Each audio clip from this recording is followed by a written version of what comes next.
Hello student, आप लोग कैसे हैं? मैं उम्मीद करता हूं कि प्यारे बच्चों आप लोग जहां भी होंगे स्वस्थ होंगे, व्यस्त होंगे और मस्त होंगे। जैसा कि हम कक्षा 10 मैथ ध्यान दीजिएगा, दो चैप्टर पढ़ा चुके हैं। वास्तविक संख्या बहुपद, तीसरा है दो चर वाले रैखिक समीकरण। और देखिएगा आपको 3A ध्यान दीजिएगा, 3A का क्वेश्चन 1 से लेकर ध्यान दीजिएगा 7 तक हम करा चुके हैं। पिछले दो पार्ट में कराए, दो वीडियो में।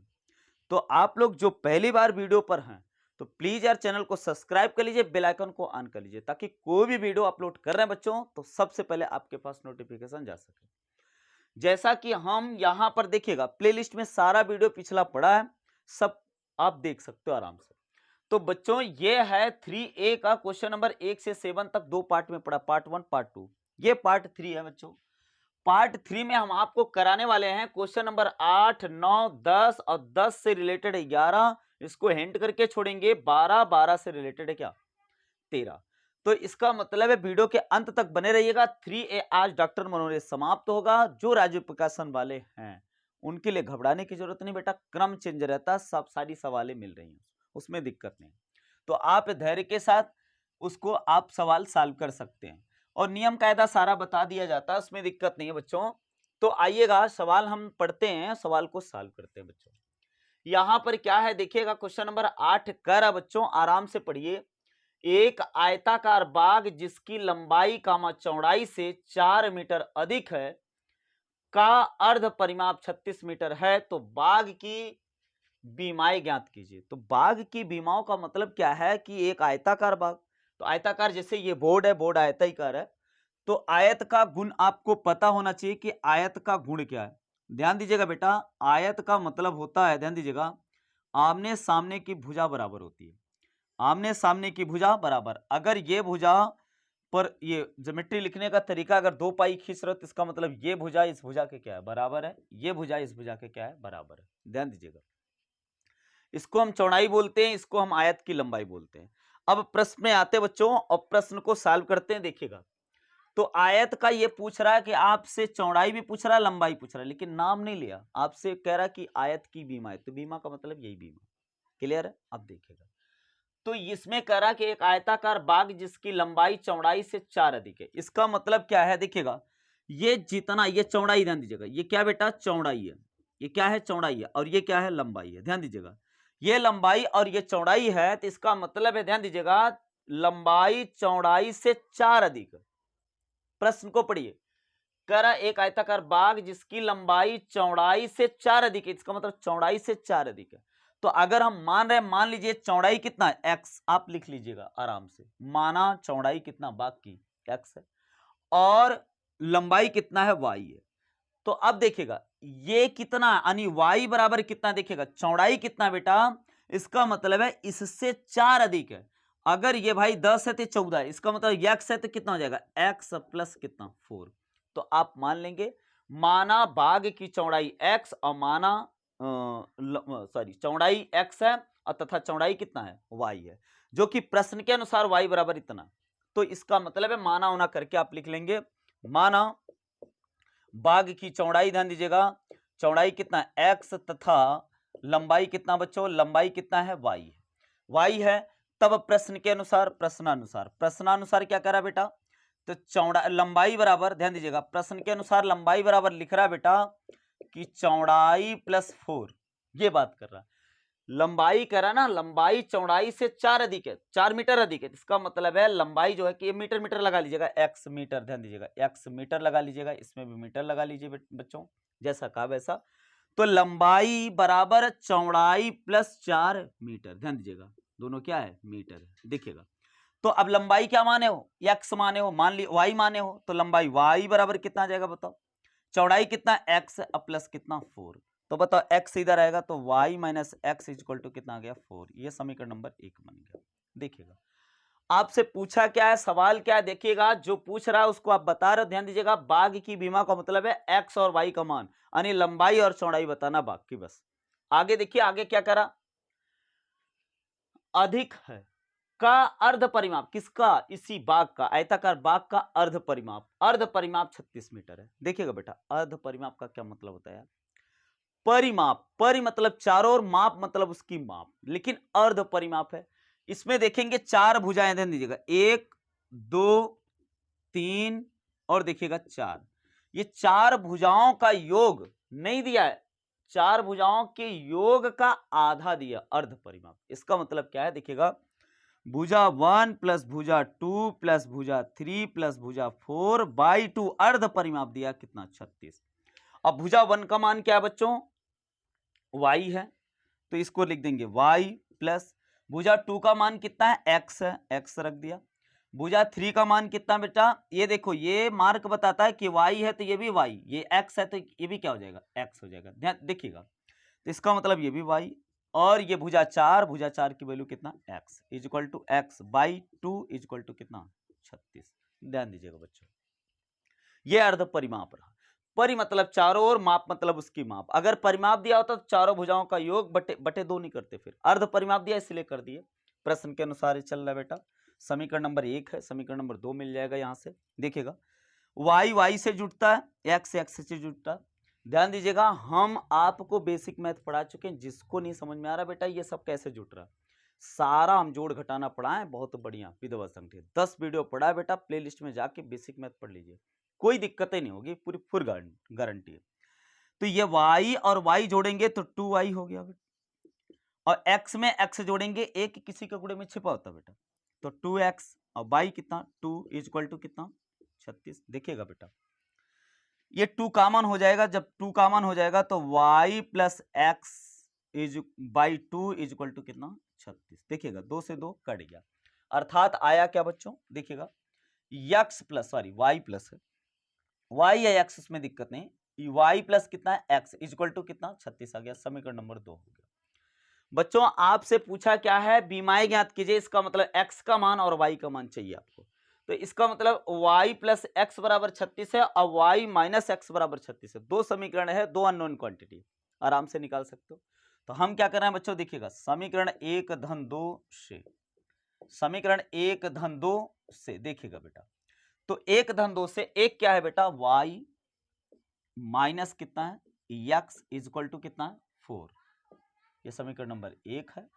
और समीकरण नंबर 2 क्या है, y प्लस ये देखो y plus x is equal to कितना 36। देखिएगा जोड़ रहे बच्चों, ये प्लस ये माइनस खत्म, y 2y, 36 में 4 जोड़ोगे 40, 2 से काटोगे 20 दूना 40, y का मान आ गया कितना 20 मीटर। ध्यान दीजिएगा 20 मीटर। अगर इकाई नहीं दिया होता, मीटर नहीं दिया होता, सेंटीमीटर नहीं दिया होता तो 20 इकाई लिखते। क्लियर है, तो इसका मतलब है 20 आ गया, ये क्या है, ये लंबाई आ गई आपकी। अब चौड़ाई किसी भी समीकरण में रख दीजिए, उठा के समीकरण में 2 में रख दीजिए, 1 में रख दीजिए, आपका आ जाएगा x का मान आ जाएगा। तो देखिएगा हम x का मान निकालना है इसी समीकरण में रख के, तो इसमें समीकरण में क्या है y प्लस कितना है, y प्लस कितना है x बराबर कितना है 36 है, y का मान 20 रख दे रहे हैं। देखिएगा तो 20 हो गया 36 हो गया, x का मान आ जाएगा 36, इधर प्लस है उधर गया तो माइनस 20, मतलब x का मान कितना आ जाएगा 36 में 20 गया 16, भाई 36 में 20 गया कितना आ जाएगा 16 आ गया, और 16 आ गया। अब देखिएगा x का मान कितना है 16, अनि कितना आ गया चौड़ाई, वैसे भी देखिएगा ये चौड़ाई है और ये क्या है y का मान क्या आ गया, ये y का मान कितना आ गया 20 मीटर। अब देखिएगा ये इससे 4 मीटर अधिक है कि नहीं, 16 4 20। तो आपका प्रश्न भी समझ में आएगा कि आप गलत किए कि सही किए, इसकी जांच भी कर सकते हो। और ऐसे प्रश्न ध्यान दीजिएगा, तो जो जॉब के लिए आप यूपीपी लेखपाल एसएससी दरोगा ये सब में पूछा जाता है, ऐसे प्रश्न बहुत तगड़े, ध्यान दीजिएगा, तो कॉम्पिटिटिव लेवल के लिए बहुत ही ये मतलब कारगर साबित होता है ऐसे प्रश्न, तो आप यहाँ से कर सकते हो, जांच भी कर सकते हो। तो चलिएगा इसके बाद अगला क्वेश्चन है, देखिएगा बच्चों, तो आपको समझ में आ रहा है यार तो लाइक वाइक कर दिया करो, थोड़ा सा शेयर वेयर कीजिए बच्चों, तब तो यार समझ में आता है कि हाँ कैसा लगा कैसा नहीं लगा, ये सारी बातें। चलिएगा आगे देखिएगा, आगे क्वेश्चन क्या कर रहा है बच्चों। क्वेश्चन नंबर है आपका 8 हो गया, 9 देखते हैं 9 में क्या है। चलिए क्वेश्चन नंबर 9 क्या है बच्चों, देखेंगे करा एक रैखिक समीकरण 2x plus 3y minus 8 is equal to 0 दी गई है। दो चरों में एक ऐसे और रैखिक समीकरण लिखिए यानी इसी के अनुसार दो चरों में एक ऐसे और रैखिक समीकरण लिखिए ताकि प्राप्त युग्म का ज्यामितीय निरूपण जैसा कि का मतलब क्या कंडीशन दे रहा, पहला देखिएगा, प्रतिच्छेद करती रेखाएं हों। इसका मतलब क्या है, देखिएगा, एक रेखा का ये समीकरण दिया है, दूसरी रेखा का समीकरण आपसे पूछ रहा है। ये दो रेखाएं हैं, तो दो रेखाओं का कंडीशन पिछले वीडियो में हम आपको बताएं बेटा, या तो रेखाएं एक दूसरे को प्रतिच्छेद करेंगी, काटेंगी, या तो एक दूसरे को क्या होंगी, समांतर होंगी, पैरेलल होंगी, या तो एक दूसरे पे क्या होंगे, संपाती होंगी, अर्थात क्या होंगे, ओवरलैप करेंगे। तो इसका मतलब दो कंडीशन, तीन कंडीशन, और तीनों कंडीशन के लिए सूत्र लिखूं आपको। तो ये बता रहा है कि एक रेखा का समीकरण ये दिया है और अगली रेखा का समीकरण आपको बताना है, लेकिन कंडीशन क्या है कि प्रतिच्छेद करती रेखाएं हों और क्या करा, समांतर रेखाएं हों और संपाती रेखाएं हों, तीनों पर पूछा है। तो समांतर, प्रतिच्छेद, समांतर और संपाती, तीनों के लिए हम कंडीशन बनाए। बताइएगा, ये कंडीशन है a1/a2 not equal to b1/b2, ये कंडीशन है प्रतिच्छेद रेखाओं के लिए। प्रतिच्छेद जब करती है तो ये कंडीशन होना चाहिए। तो इसी के अनुसार ये a1 है, b1 है, c1 है, a2 b2 c2 का मान आपको स्वयं बनाने हैं। तो बहुत सारा बन सकता है, उसमें दिक्कत नहीं। आइए तो अब इसको कर लेते हैं। इसके बाद तो बताइए इसमें क्या है, देखिएगा, ये क्या है बच्चों, ये क्या है, ax 2x + 3y माइनस का 8 इक्वल टू 0। अब ऐसा आपको एक खू और बनाना है, और समीकरण बनाना है जो कि ऐसा हो, इस रूप में हो। इसका मतलब क्या, मान लीजिए क्या है, ax + by माइनस का c इक्वल टू कितना बेटा, 0 या प्लस का c, उसमें दिक्कत नहीं। अब देखिएगा, कुछ भी मान लीजिए, लेकिन ये क्या है, ये पूरा का पूरा सेम हो जाए, चल जाएगा, उसमें दिक्कत नहीं। -8 है तो -8 ही रख सकते हो, c है तो c रख सकते हो, उसमें दिक्कत नहीं। लेकिन ये बराबर नहीं होने चाहिए, क्योंकि a1/a2 not equal to b1/b2। तो सबसे सरल तरीका इसका देखिएगा बेटा, कहीं से भी कुछ भी मान लीजिए, यहाँ 2 है तो यहाँ आप 3 लिख सकते हैं। क्या लिख सकते हैं, 3 लिख सकते हैं। और ये वाला 2 यहाँ लिख दीजिए, और ये जो है, ध्यान दीजिएगा, ये जो है इसको 8y से उतार दीजिए, उसमें दिक्कत नहीं। ये सेम हो जाएगा, चलेगा, लेकिन ये बराबर नहीं होना चाहिए। इसमें कुछ भी रख सकते हो, 10 रख दीजिए, कोई दिक्कत नहीं, उसमें दिक्कत नहीं, या वही रख दीजिए, लेकिन ये क्या है कि ये सेम चलेगा, उसमें दिक्कत नहीं, लेकिन ये बराबर नहीं होना चाहिए, ध्यान दीजिएगा।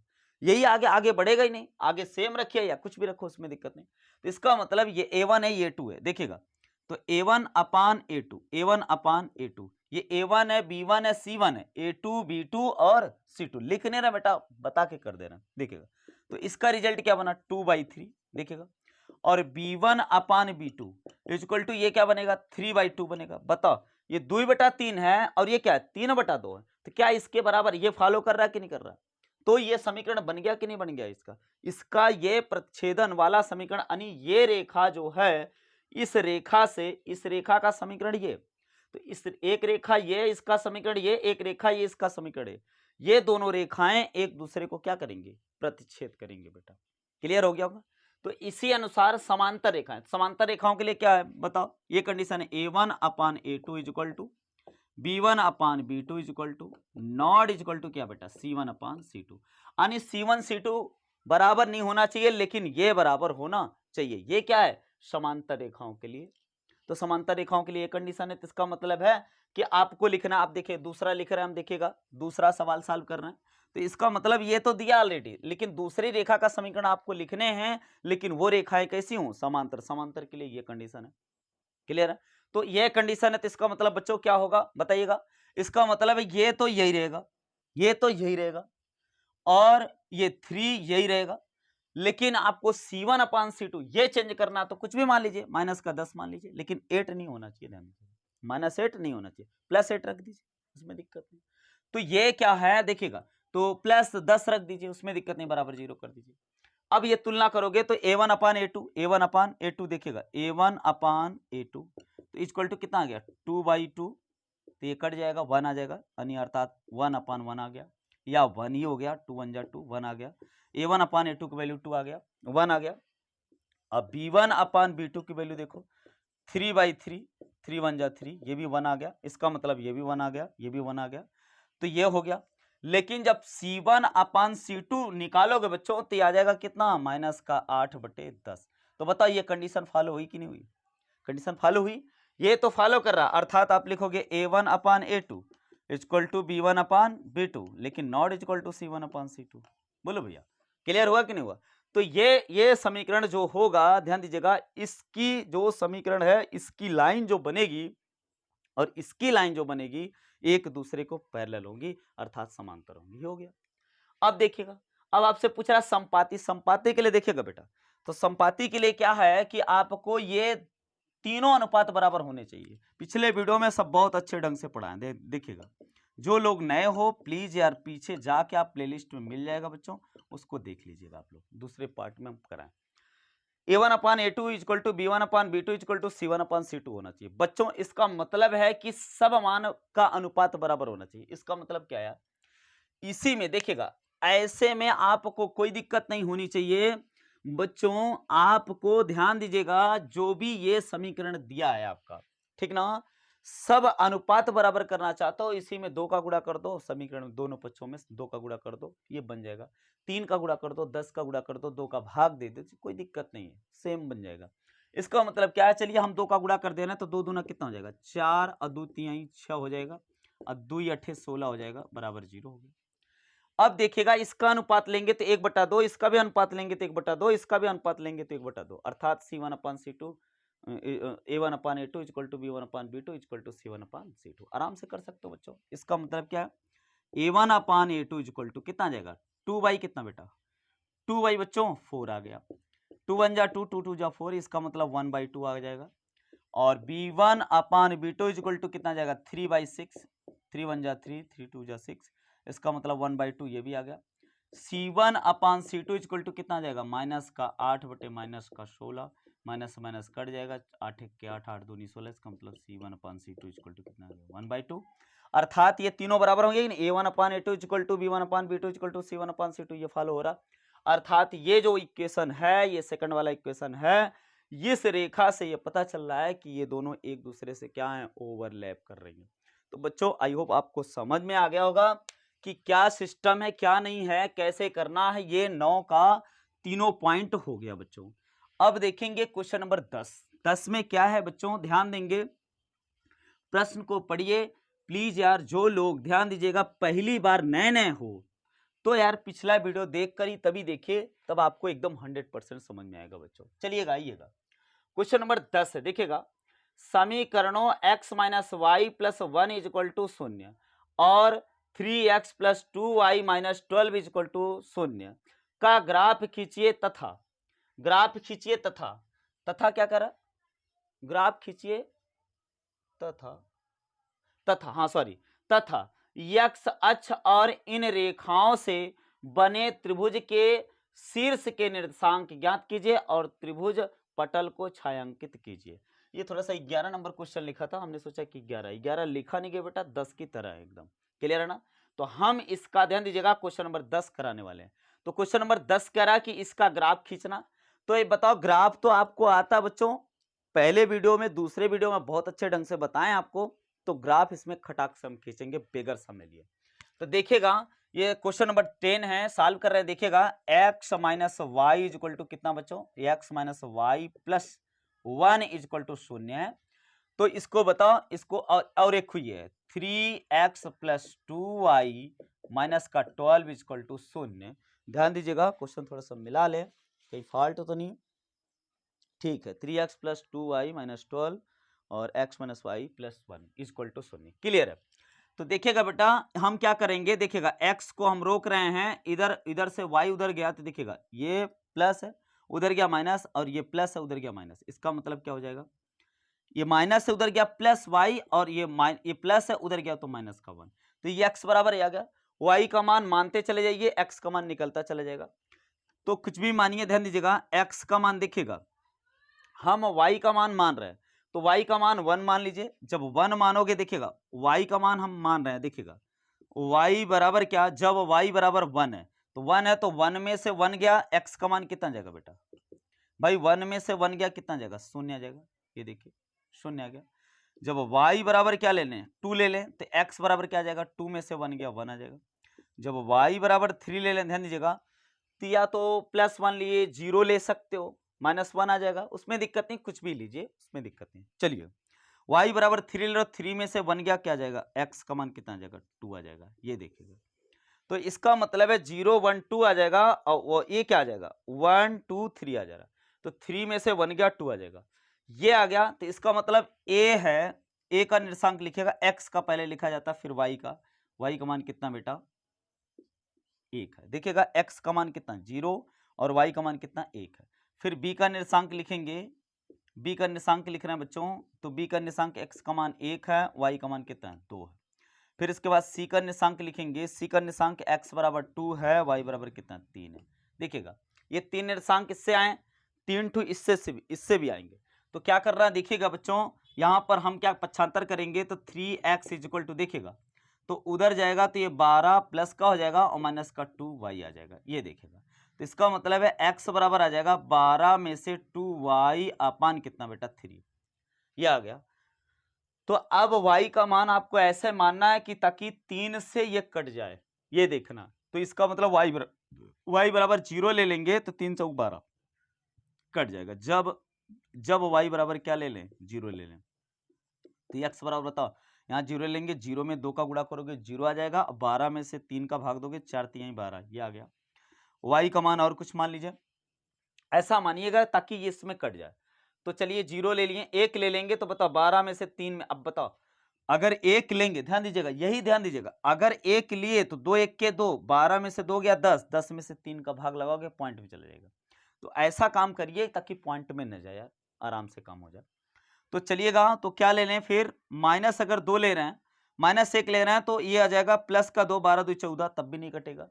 तो इसका मतलब है, ध्यान दीजिएगा, तो हम 2 ले रहे हैं, 2 दूना 4, तो 4 में से 8 4 12, तब भी 3 से कटेगा नहीं बेटा।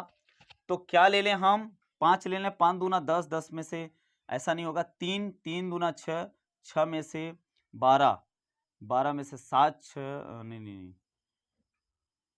तो 3 ले लीजिए, चलिएगा 3 ले, 3 दूनी 6, 6 में से 6 कट जाएगा। तो इसका मतलब है y बराबर कितना ले लें, 3 ले लें। जब 3 लेंगे, 3 दूना 6, 6 12 में से 6 गया 6, 3 दूनी 6, ये x का मान आ जाएगा 2, ये देखिएगा। इसके बाद देखिएगा, ये 0 लिए, 3 लिए, -3 ले लीजिएगा, तो क्या जाएगा, 3 दूनी 6, 6 2 8, 18 आ जाएगा, 6 3 18, आराम से कट जाएगा। y बराबर -3 ले लेना, तो x बराबर कितना आ जाएगा बताओ, -3 में 2 का गुणा करोगे, माइनस का, 3 दूनी 6 प्लस का 6, 12 6 18, और 3 6 18, ये आ गया। अच्छा, इसका मतलब ये आ गया। तो अब ये देखिएगा, हम p का निर्देशांक लेना है, तो p का निर्देशांक क्या लेना है, x का मान 4 और y का मान 0, ये देखिएगा। फिर इसके बाद q का निर्देशांक लेना है, तो q का निर्देशांक x का मान 2 है, y का मान कितना, 3 है बच्चों। कुछ भी मान सकते हैं, मैं बार बार कर रहा हूँ बेटा, पिछले वीडियो में बताए, अब भी बता रहा है कि कुछ भी मानिए, लेकिन ऐसा मानिएगा ताकि देखो कट पिट जाए, आराम से बन जा रहा है। तो इसके बाद बनाने में ताकि सरलता, पता चला 100 मान लिए तो 100 कैसे करोगे, कहाँ करोगे, तो अब इसको मानने के लिए दिक्कत हो जाएगा, आपको ग्राफ बनाने के लिए दिक्कत हो जाएगा, बस और कुछ नहीं। चलिएगा, इसके बाद आर का वैल्यू क्या लेंगे बताइए, निर्देशांक 6 और क्या लेंगे, -3, ये हो गया। तो अब इसके बाद क्या करोगे, ग्राफ खींच दोगे, ग्राफ खींचिए, आराम से खटाक से खींचेगा। तो बताइए सबसे बड़ा अंक इसमें कहाँ दिख रहा है यार, इसमें क्या दिख रहा है बताओ, 6 दिख रहा है, इसका मतलब 7 तक बनाइएगा, काम हो जाएगा आपका, देखिएगा। तो हम बना लेना, देखिएगा बच्चों, 7 तक बनाएंगे, देखिएगा 1 2 3 4 5 6 7, 7 तक इसलिए बनाना है, 6 है तो 7 8 तक बना दीजिए, तो अच्छा लगेगा, थोड़ा सा ज्यादा रहेगा, थोड़ा सा कम नहीं होना चाहिए, बराबर भी रहेगा तब भी कोई दिक्कत नहीं, लेकिन बराबर से थोड़ा ज्यादा रहेगा तो ठीक ठाक लगता है, बस और कुछ नहीं। 1 2 3 4 5 6 7, 1 2 3 4 5 6 7, 1 2 3 4 5 6 7, ये देखो इधर होता है 1 2 प्लस का 3 4 5 6 7 हो गया, इधर 1 2 3 4 5 6 7, ये हो गया। माइनस का 1, माइनस का 2, माइनस का 3, माइनस का 4, माइनस का 5, माइनस का 6, थोड़ा सा छोटा हो रहा है, और माइनस का 7, ये देखिएगा। इसके बाद इधर भी माइनस होता है, -1, -2, -3, -4, -4, -5, -6, -7, ध्यान दीजिएगा, -7 तक लिखा। अब ग्राफ खींचना थोड़ा सा रफली बनाए, जल्दी जल्दी की वजह से बेटा, तो अब देखिएगा आपको समझ में आ रहा होगा, उसमें दिक्कत नहीं बच्चों। क्या करना देखिएगा, ए का निर्देशांक लिखना। तो ए का निर्देशांक का मतलब है, देखिएगा बच्चों, ए का निर्देशांक का मतलब है क्या है कि 0,1 है। तो ये देखिएगा ए एक्स का मान होता है, ये वाई का मान होता है, ठीक ना। तो ये एक्स का मान होता है, ये वाई का मान होता है। तो इसका मतलब है देखिएगा कि ये वाई का मान है, वाई अक्ष पर 1 है, वाई अक्ष पर कितना है 1 है। तो बताओ ये एक्स ऐसे से होता है, एक्स एक्स डैश, ये क्या बेटा वाई वाई डैश। देखिएगा बच्चों, एक्स का मान प्लस, वाई का मान +1 है, तो इसका मतलब है ये यहां पर होगा, यहां पर ए बिंदु है और इसका निर्देशांक कितना है 0, कितना 1 हो गया, ए बिंदु है। इसके बाद बी बिंदु का निर्देशांक कितना है 1 और 2 है। एक्स और वाई का मान, एक्स का मान 1 है, वाई का मान 2 है। एक्स का मान 1 है, वाई का मान 2 है, इसका मतलब यहीं पर होगा। तो ध्यान दीजिएगा, इसको बहुत ही छोटा बना दिए हैं, थोड़े से प्रॉब्लम हो रही है। यहाँ पर ए का निर्देशांक जो था उसको लिखेंगे, है क्या बेटा 0,1 है, 0, क्या है 1 है, थोड़ा सा बड़ा बनाना चाहिए था। देखिएगा इसके बाद अब देखिएगा बी का निर्देशांक देखिएगा 1,2, तो एक्स अक्ष का मान 1 है और वाई का मान क्या है 2 है। तो इसका मतलब इसके सीध में यहाँ पर बी निर्देशांक, बी का निर्देशांक लिखेंगे, बी का निर्देशांक बच्चों क्या है देखिएगा 1,2, 1,2 ये हो गया। इसके बाद सी का निर्देशांक बच्चों 2,3 है। देखिएगा एक्स का मान 2 है, 2 के सीध में और 3, इसका मतलब ये देखो एकदम एकदम सटा हुआ बन रहा है, ध्यान दीजिएगा। ये बी का निर्देशांक रहा 1, कितना 2, और ये क्या है बेटा, अब ये क्या है यहीं पर बनेगा सी का निर्देशांक। देखिएगा सी का निर्देशांक क्या है 2, कितना 3 है। तो 2 के सीध में और 3 के सीध में, इसका मतलब सी का निर्देशांक 2, कितना हो गया 3 हो गया। तो इसको क्या करेंगे, इसको ऐसे मिला देंगे, ये देखिएगा ऐसे मिला देंगे। ये बनाएंगे सही तो सीधा जाएगा बेटा, तो ये सीधा रहेगा और जब बनाओगे तो सीधा ही जाएगा इसमें, ये हो गया। इसके बाद इसका निर्देशांक कितना है 4,0, इसका मतलब एक्स का मान 4 है, तो इस पे रखेंगे। ये क्या है पी का निर्देशांक है, यहाँ पर हम लिख रहे हैं पी, तो पी का निर्देशांक है कितना है बेटा 4, कितना 0 है। इसके बाद क्या है देखिएगा क्यू का निर्देशांक 2,3, 2,3 का मतलब क्या है 2 ये है और 3 क्या है प्लस का है। तो ये रहेगा इसके सीध में और इसके सीध में, तो इसके सीध में यहाँ पर कहीं रहेगा, ये हो गया। तो ये क्यू का निर्देशांक हो गया। इसके बाद क्या प्लस का 6 है, माइनस का 3, माइनस का कितना है 3 है। तो प्लस का 6 कहाँ है यहाँ पर एक्स का, माइनस का 3 का इधर इधर, तो इसके सीध में ये, तो इसका मतलब ये ऐसे बनेगा, ये ऐसे बन रहा है, ये देखिए ऐसे बन जाएगा। तो ये रेखा ऐसे, ये रेखा ऐसे जा रही है। तो इसके बाद अब देखिएगा अब ऐसे जनरली बनेगा, ध्यान दीजिएगा छोटा हो गया इसलिए कम समझ में आएगा, थोड़ा दूर दूर करेंगे तो समझ में आ जाएगा। तो ऐसे से बन गया। तो इसके बाद क्या कहा देखिएगा बताइए, इसमें कहा है बेटा ग्राफ खींच कर तथा करा कि एक्स अक्ष और इन रेखाओं से बने त्रिभुज के शीर्ष के निर्देशांक ज्ञात कीजिए। तो एक्स अक्ष ये रहा, ठीक है ना। तो एक्स अक्ष और इन रेखाओं से बने त्रिभुज, ये देखो त्रिभुज बन रहा है, ये और ये और ये, तो इसके शीर्ष का निर्देशांक बताओ, इसके शीर्ष का निर्देशांक ये, इसके शीर्ष का निर्देशांक ये क्या है बेटा 4, कितना है 4,0 है, ये क्या है 2,3 है। लेकिन ये शीर्ष का निर्देशांक ध्यान दीजिएगा, जब इसे काटोगे तो आपका -1 हो रहा और इसके बाद ये इसके शीर्ष में जा रहा है 0, तो इसका मतलब -1 और 0 हो जाएगा। ये और ये और ये शीर्ष का निर्देशांक हो गया। शीर्ष का निर्देशांक का मतलब जो भी शीर्ष है उसमें एक्स अक्ष झांकिए, वाई अक्ष झांकिए, जो मान है वही बता दीजिए। तो ये हो गया। और कुछ कहा है, तो शीर्ष का निर्देशांक ज्ञात कीजिए, और क्या कहा है, और त्रिभुज पटल को छायांकित कीजिए। तो इसको आप ऐसे ऐसे ऐसे हैचिंग कर देंगे, ये छायांकित का मतलब है क्रॉस ऐसे दिखा देंगे। क्लियर है बच्चों। तो इसको बड़ा बना के करिएगा, आराम से इसको कर लीजिएगा, नाप नाप के बना के बड़ा बन जाएगा, कर लीजिएगा। वैसे एग्जाम में ध्यान दीजिएगा ग्राफ पेपर मिलना चाहिए, ग्राफ पेपर पर होता ऐसे नहीं, ऐसे बनाओगे तो कितनी देर बनाओगे। क्लियर है। तो ग्राफ पेपर अवेलेबल होगा, ऐसे प्रश्न के आने की संभावना भी बहुत कम होती है, लेकिन हमने ग्राफ खींचना आपको बता दिया, आएगा तो ग्राफ पेपर मिलेगा। क्लियर है। तो चलिए, तो आई होप आपको समझ में आ गया होगा। अब देखिएगा क्वेश्चन नंबर 11 भी ऐसे ही, ध्यान दीजिएगा उसमें कहा है, ध्यान दीजिएगा क्वेश्चन नंबर 11 में क्या करा देखिएगा, इसमें एक्स अक्ष को कहा 11 में करा बच्चों समीकरण 2x + y = 4 और 2x - y = 4 के युग्म को आलेखित कीजिए तथा इन रेखाओं और y अक्ष से बनने वाले त्रिभुज के शीर्ष बिंदुओं को निर्देशांक लिखिए। अच्छा, ये तो इतना काम तो पिछले वीडियो में कियो, पिछले प्रश्न में कियो, क्वेश्चन नंबर 10 में। ऐसे आप भी कर सकते हो, बशर्ते क्या है कि एक्स अक्ष से कहा है, ये वाई अक्ष से कहा है। इसका मतलब क्या है, जो आपका ध्यान दीजिएगा, ये एक्स अक्ष से बना था ये त्रिभुज, ये देखिएगा, अब आपको बनेगा वाई अक्ष से कह रहा है। इसका मतलब क्या है, वाई अक्ष पे बनने का त्रिभुज का मतलब क्या है कि ये ऐसी रेखाएं जाएंगी, या भाई ऐसी है, ऐसे है तो ये ऐसे जाएंगे, लेकिन वाई अक्ष पे जरूर बनेगा ये त्रिभुज। ध्यान दीजिएगा, वाई अक्ष पे, ये वाई अक्ष पे दोनों लेके बन सकता है, देखिएगा। लेकिन एक नया काम इसमें पूछा है, ध्यान दीजिएगा, शीर्ष का निर्देशांक बताना, तो ऐसे ही बनेगा, ध्यान दीजिएगा। तो या तो इस कोऑर्डिनेट में बनेगा, फोर्थ में, या तो फर्स्ट में बनेगा, या तो इस तरफ बनेगा, या तो इस तरफ बनेगा, या तो दोनों को मिलाकर बना सकता, उसमें दिक्कत नहीं। तो अब कैसे बनेगा तो खींचोगे समझ में आ जाएगा। लेकिन एक चीज और नया पूछा इसमें, ध्यान दीजिएगा बच्चों, कह रहा लिखिए तथा साथ ही इस त्रिभुज का क्षेत्रफल भी ज्ञात कीजिए। अब बच्चों देखिएगा, क्षेत्रफल ज्ञात करना, तो त्रिभुज का क्षेत्रफल 1/2 आधार गुणे ऊंचाई होता है। क्या होता है, 1/2 आधार गुणे क्या बेटा, आधार गुणे बच्चों क्या होता है, ऊंचाई होता है। तो 1/2 आधार गुणे ऊंचाई, अगर देखिएगा बेटा ये ऊंचाई है, तो ये एक्स एक्सिस पे जो माप होगी वो ले लीजिएगा, ये वैल्यू और ये वैल्यू इधर माइनस होती है, इधर प्लस होती है, लेकिन दोनों को आप जोड़ेंगे, दूरी कभी निगेटिव नहीं होती। मान लीजिए इधर 2 आ गया, इधर माइनस का 2 आ गया, तो ये क्या हो जाएगा, आधार 4 हो जाएगा। मान लीजिए लंबाई कितना 3 है, तो इसका मतलब है 1/2 आधार कितना, 4 है, और इंटू कितना 3, तो आ जाएगा 1/2 दूना 4, 3 दूनी 6, 6 आ गया, 12 आ जाएगा, जो भी आ जाएगा, कहने का मतलब ये है। तो ये लेंगे, इसी के अनुसार आपको कर देना। तो आपको समझ में आ गया होगा, त्रिभुज के क्षेत्रफल बराबर 1/2 आधार गुणे ऊंचाई।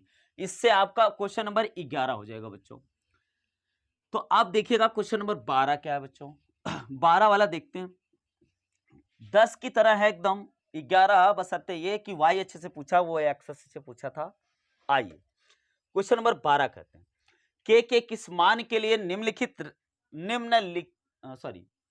के किस मान के लिए निम्न रैखिक समीकरणों के युग्म का कोई हल नहीं है, कोई हल नहीं है। तो निम्नलिखित समीकरणों का, थोड़ा सा यहाँ मिस हुआ है, क्या था इसमें, क्वेश्चन नंबर 12 में देखेंगे बेटा, 3x प्लस क्या है, y है, प्लस क्या बच्चों, y है, और क्या है, इज इक्वल टू कितना 1 है, इक्वल टू कितना है 1 है, और क्या कहा 2k minus 1 into x plus 2k minus 1 into y is equal to कितना 2k प्लस 1। ठीक है, तो अब बताइए इसमें कहा क्या है, रैखिक समीकरणों के युग्म का कोई हल नहीं। तो कोई हल नहीं के लिए बच्चों बताइए, कोई हल नहीं है, इसका मतलब है जब कोई हल नहीं, तो इसका मतलब है कि रेखाएं एक दूसरे से मिलेंगी नहीं, समांतर वाला कंडीशन। दूसरा वाला कंडीशन क्या है बच्चों, a1/a2 equal to b1/b2।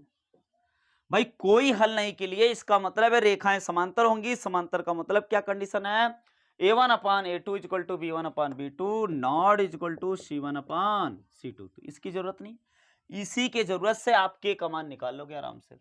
Clear हो गया बच्चों, इसका मतलब है ध्यान दीजिएगा, अब इसको थोड़ा सा लिखिए आप, तो यहां पर लिख लेंगे और a1 a2 b1 b2 का वैल्यू लिख लेंगे। तो क्या है बच्चों, इसको लिखेंगे हम 3x प्लस कितना है y है, और इज इक्वल टू कितना 1 है, ये समीकरण नंबर 1 है। देखिएगा इसके बाद क्या 2k minus 1 x plus k minus 1 into y is equal to 2k plus 1। अब देखिएगा कभी भी a1 b1 c1 की वैल्यू हमेशा 0 के बराबर करके करिएगा। ये 0 के बराबर नहीं बच्चों, अभी इसको c1 मान लोगे प्लस का 1 और हो जाएगा गड़बड़। इसको अंदर बुलाओ, जब इसको अंदर बुलाओगे उधर प्लस है, इधर आया तो माइनस, बराबर 0 करोगे। ये क्या है, उधर प्लस है, इधर आया तो क्या हो जाएगा, देखिएगा इधर आया तो माइनस हो जाएगा, देखिएगा तो ये भी माइनस हो जाएगा, ये भी माइनस हो जाएगा। इसका मतलब ये हुआ बराबर क्या हो जाएगा 0। या तो आप कोष्टक लगाइए भाई, कोष्टक के बाहर करिए 0, ऐसा भी कर सकते हो, उसमें दिक्कत नहीं। देखिएगा बच्चों ऐसा कर सकते हो, जब ये कोष्टक टूटेगा तो ये भी माइनस हो जाएगा, ये भी माइनस हो जाएगा, तो प्लस ही रहेगा।